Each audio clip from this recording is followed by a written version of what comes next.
The bell hasn't rung. Hello, friends, and welcome to this week's AEW Dynamite review edition of InRingReality on a Friday.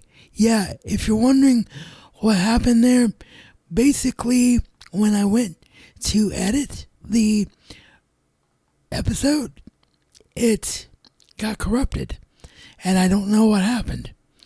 Just suddenly, the video would not play back in my editor. So I couldn't even put together an audio version without a completed video version. So I guess blame OBS on that one. But nonetheless, we are here on a Friday with the schedule adjusted ever so slightly. So, of course, we're doing the AEW Dynamite review today on Friday. We'll do the news tomorrow on Saturday, which means the SmackDown review will have to be pushed back to Sunday. But because of all of this and the logistics of time that it takes to put two reviews together of the two Wednesday shows for you every Thursday, I've decided to combine them together in one episode of the InRingReality podcast. It'll make it easier for you to digest, easier for me to do, and better for those of you who use YouTube as well to experience the show, because when the YouTube algorithm has two videos to push out to you, the viewer, a lot of times you end up missing what you are meant to see. So all those things are positive for doing it that way, but obviously you weren't prepared, nor was I, to do it that way this week. So this will be the final AEW solo review with the schedule adjusted accordingly. And with that being said, I do also want to point out, because some people ask me, am I going to do visual aids for the AEW reviews the way that I'm now able to do it for the WWE reviews? And quite frankly, I would love to do that, but AEW doesn't provide me a way to do that legally. WWE puts photos of their shows onto the website narratively, so they're there for everybody to use when they talk about the shows. AEW does not do that. In fact, it's even difficult to legally find photos for a thumbnail. So I don't believe in doing anything in a not legal way as far as the presentation of the show. So for now, until things change when it comes to AEW, you're just going to have to look at my handsome face the entire time. With all that being said, let's get into what I think was the big story to lead off this week's episode of Dynamite, and it was the fact that we got a huge 8-man tag team match announced for Fyter Fest. I'm not sure if it's going to be night 1 or night 2, but given the people involved in it, I would think it would be a night 2 matchup, as they want to go head to head with the NXT Championship match between Keith Lee and Adam Cole. And of course, in the match, we got the announcement that it's going to be teaming up as one team, FTR, Cash Wheeler, and Dax Harwood, the former Revival, Scott Dawson and Dash Wilder, and the Young Bucks, Matt and Nick Jackson, on one team versus the team of the Butcher and the Blade, alongside their partners, the returning Rey Fenix and Pentagon. The Lucha Brothers are back after Rey Fenix suffered an injury and subsequently Pentagon was pulled off TV as well. The way that this was set up was that FTR had a heck of a match against SCU. Of course, originally they were meant to face the Natural Nightmares, the team of QT Marshall and Dustin Rhodes, but of course QT, as it has come out in the news this week, was exposed to someone with COVID, so for his own safety and the safety of his fellow AEW workers, he was not there, so the match was changed to SCU, and this was definitely a blessing in disguise, as these four guys just, oh my gosh, there was so much goodness between Kaz, Daniels, Harwood, and Wheeler. This was just amazing. Just really did a fantastic job of showcasing what both these teams are all about. And afterwards, when FTR gets the hard-fought victory, the Butcher and the Blade commandeer the truck that they use to drive to ringside in, and they say, hey boys, this is a nice truck. It would be a real shame if something happened to this truck, so you better accept our challenge. We're challenging you and your little dream match opponent buddies, the Young Bucks, to an 8-man tag team match against us and our partners who have no fear, which enabled the Lucha Brothers to return from behind FTR for a little bit of a beatdown before the Young Bucks, of course, came down in aid of FTR, thus making the match official. So, yeah, I really, really loved the way that this was set up, and hopefully it's going to be as good a match as it should be on paper, because I am salivating over this match being made. As for the rest of the program this week, the show kicked off with a Lumberjack match as Wardlow, with MJF in his corner, took on Luchasaurus with Jungle Boy and Marco Stunt, all of Jurassic Express, together for this match. Luchasaurus gets the victory, Wardlow gets the victory after Luchasaurus is distracted by MJF on the outside. Jungle Boy, Jack Perry, suicide dive or tope suicidas through the ropes to take out the interfering MJF, but it wasn't enough to keep Luchasaurus from being distracted enough for Wardlow to hit his F10 finishing maneuver.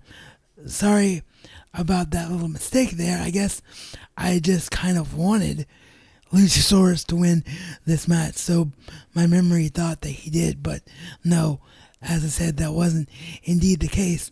What this did, though, was immediately say from Tony Khan that we are going to get MJF and Wardlow versus the Jurassic Express at Fyter Fest. So AEW does a great job of keeping all their pieces moving and making everything matter that we see on the shows, so I'm just a big fan of everything that went down here with this one. Next up, it was supposed to be AEW Women's World Champion Cara Cheetah versus Red Velvet, but this was the absolute definition of a jobber match. As literally, it was Cheetah coming out to the ring, nailing a knee strike and the Falcon Arrow for a 3 count. It couldn't have been more than 30 seconds long. And the reason for this was that Cheetah, prior to the match, had already been confronted by her number one contender at Fyter Fest, Penelope Ford, and her fiance, Superbad Kip Sabian. The Superbad team just was all over Cara Cheetah on her way to the ring.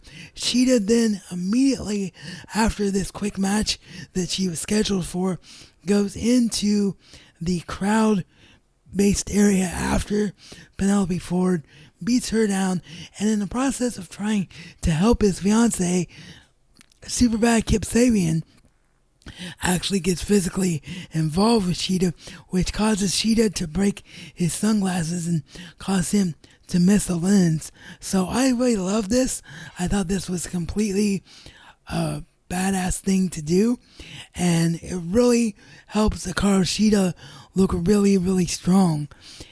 which is what the women's division sorely needs in AEW. They need their women to look strong, and they need stories that matter. So kudos on this one for sure. We then get a segment that feels like it was entirely a concept that Cody came up with to hype up Jake Hager, hype up the TNT Championship, because it was a press conference with the Nightmare Family, meaning Arn Anderson himself, Ellie, Brandy, and they were there waiting on Jake Hager to come in for this weigh-in. It was the same thing you'd see at a boxing match or a MMA match, and they were there waiting. They were basically hyping themselves up and putting down Jake Hager, saying that Cody always knew he could beat Jake Hager, that the reason Arn didn't want this match at first was because he wanted to fire up Cody and get Cody in the right mindset, and that's why he said that, and the fire in Cody's eyes rang true. So they really built themselves up. Then Jake Hager shows up eventually and just is like, "Are you ready?" And Cody's like, "I'm ready." And they go to do it. They take a few photos, and Jake Hager just posing, doesn't say a word to Cody, just plays off to the camera, which really frustrates Cody to no end. And then Jake Hager's wife, who I don't know the name of, so I do apologize, she's only ever been on TV one other time before, which was when Jake Hager faced Jon Moxley. So I don't know what her name is, so I do apologize for that. I will try to find it for the future. But anyway, she proceeds to throw a drink of water, a glass of water that is, in the face of Cody, soaking Cody, and that's how the segment ended. So yeah, this was something different for a wrestling show, and I thought it was actually pretty smart. I thought it was a nice element that we're not used to seeing, which is always kind of cool. Next up, the advertised tag team match that was announced last week. The contract that Mr. Brodie Lee signed to make himself and Colt Cabana a team, and they took on the team of Sonny Kiss and Joey Janela. Kiss and Janela were set up beautifully by a video package, which apparently aired on Dark first. I didn't see it, but they're going to get to the arena, I guess, or just going on a road trip together or something after what happened with Sonny Kiss rescuing, for lack of a better term, Joey Janela a few weeks back. But anyway, they're at this gas station getting gas, and while Joey Janela is on the inside of the store replenishing, getting snacks, all of that, Sonny Kiss gets confronted by these big old bullies saying, "This is a nice ride, why don't you let us have it?" And Sonny Kiss is like, "I don't want any trouble." They're like, "Oh, you don't want any trouble," typical thing. So a brawl breaks out. Sonny Kiss, of course, handles his own, but eventually he gets overwhelmed, which leads Joey Janela to come out and see what's going on, and he and Joey Janela basically have a wrestling tag team match in the parking lot. Very cinematic-like. I don't know why. There's just something about this that really worked for me. And maybe it's because I hadn't seen this team before. Maybe it's because I'm getting used to the cinematic elements in wrestling and really enjoy them when I see them. But whatever the case is, I thought this was great. And which then, of course, establishes the team really well and sets them up for the match that happened against Mr. Brodie Lee and Colt Cabana. Good match, of course, as you would expect, though, because it's the bigger storyline than a new tag team being established. Mr. Brodie Lee and Colt Cabana get the win to try to further convince Colt Cabana to officially join the Dark Order, Mr. Brodie Lee hits the discus clothesline, but then selfishly allows Colt Cabana to be tagged in to get the 1, 2, 3. Again, reminding Colt how good it feels to be on the winning side, and Colt is like, man, it does feel good to win. It does feel good to have somebody have my back. And then Mr. Brodie Lee continues it by saying that he and Colt Cabana are going to be a team against SCU at Fyter Fest. SCU is in their sights, which does a couple of things. Again, it keeps that plate spinning between Colt Cabana and Mr. Brodie Lee as Colt Cabana continues to probably be slowly more and more convinced to join the Dark Order, while it continues the long-term storyline of SCU's involvement with the Dark Order, going way back to the beginning of the group and the involvement with the group of Christopher Daniels from SCU. So yeah, I really, really thought that this whole thing was handled really interestingly well. We then got a jobber match, which of course was supposed to originally have Jon Moxley, the AEW World Champion, in it. However, this did not happen, as of course it's come out this week that Moxley's wife, WWE's Renee Young, unfortunately has the pandemic, which unfortunately means as well that Moxley himself was exposed to it.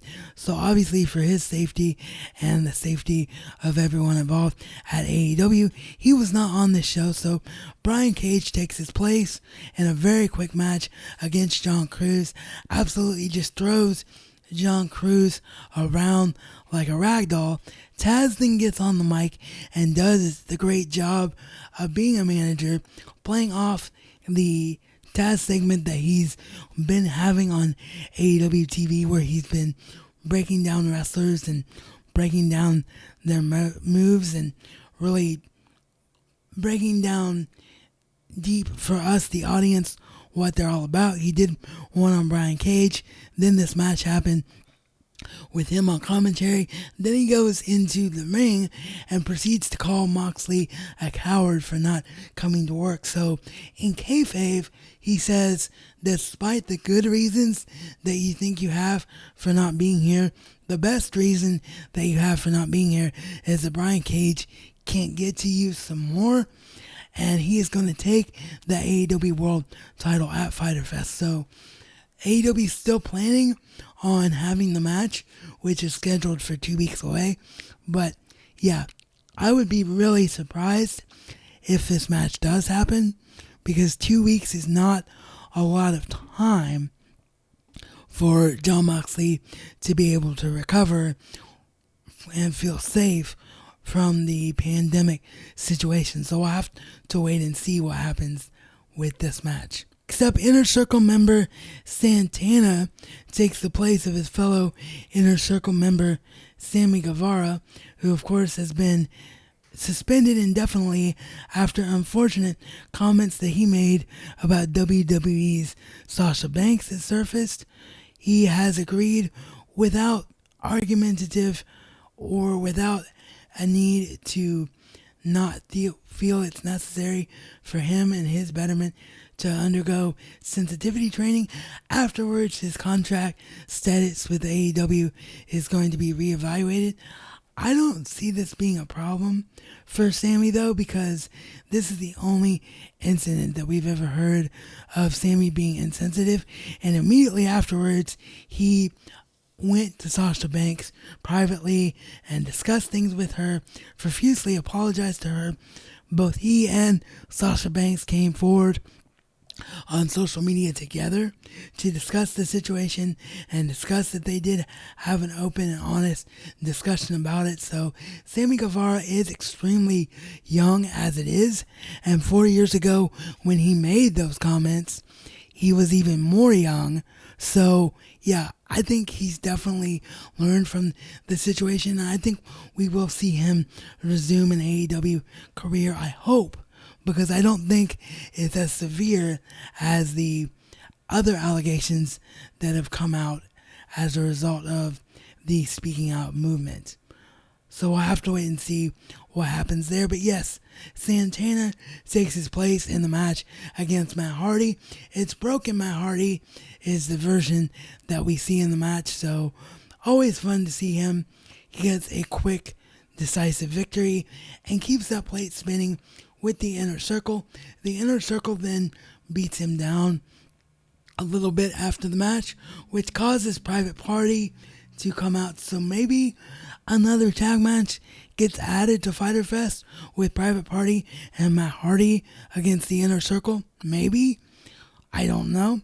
It would make for a lot of tag team matches on one card if that indeed does end up becoming the case, but we'll just have to wait and see what happens. And in the main event slotted segment for the show, it is a face-to-face with Orange Cassidy and Chris Jericho. Jericho comes out and tells the joke, why did the chicken cross the road to get to the other side? And talks about how the more you hear that, the more annoying it gets as a listener and as a person. And saying that's how he sees Orange Cassidy. And at first he didn't understand why Tony Khan, the Bucks, and Cody gave Orange Cassidy a job. He called them up and he was like, why in the world did you hire Orange Cassidy? And they proceeded to tell him everybody loves him. And Jericho then compliments Cassidy, saying, yeah, you did what's kind of a no-no in wrestling and what's kind of a really rare thing in our sport, and you just completely got over on your own without anybody's help, without anybody saying you need to watch and pay attention to this guy. You did it all on your own. You have a very unique presentation, but you just annoy the crap out of me, and you better not do those phantom kicks that you do to me, which of course prompts Orange Cassidy to do that very thing. Chris Jericho gets upset, breaks the sunglasses of Orange Cassidy, which enables the two to have a bit of a brawl around Daly's place, and Orange Cassidy gets deadly serious and hits a flying tope suicida clothesline on to Chris Jericho onto a table after going further down into some empty seats in the rows of the arena to get a running start and hit the move. Orange Cassidy stands tall over Chris Jericho. This is why Chris Jericho has always been my favorite male performer of all time. He's a genius at this kind of thing, putting a guy down while building him up simultaneously all at the same time. Orange Cassidy looks so strong going into this match. It's going to be a lot of fun to see. So yeah, folks, that is it. That is this week's AEW Dynamite. Do let me know what you thought of the show this week, either by chiming in the comment sections of YouTube and Facebook, or if you're a podcast-only listener, utilizing our social media, which is, of course, Facebook, Twitter, and Instagram, or utilize the email address of InRingReality@gmail.com. You can do that about the shows, or just get in touch with me in general. Let me know what you're feeling about this show, suggestions for the show, questions. All of that can be used in that manner. And of course, if you are new here, please do consider doing all the things so you never miss out on any of my future programming here with the In Ring Reality Podcast by hitting that subscribe button on YouTube, making sure you are giving us that follow on Facebook, making sure that if you even don't use Apple Podcasts as your preferred podcast listening platform, that you go ahead and leave us a 5-star review on Apple Podcasts, as that is what the podcast algorithm uses mostly, and will help us grow this show and me to make it bigger and better for all of you. And as I always say, because I appreciate each and every one of you so much, and I think everybody needs the reminder all the time that life is only as good as what you choose to make it to be. So make the choice to do something great today.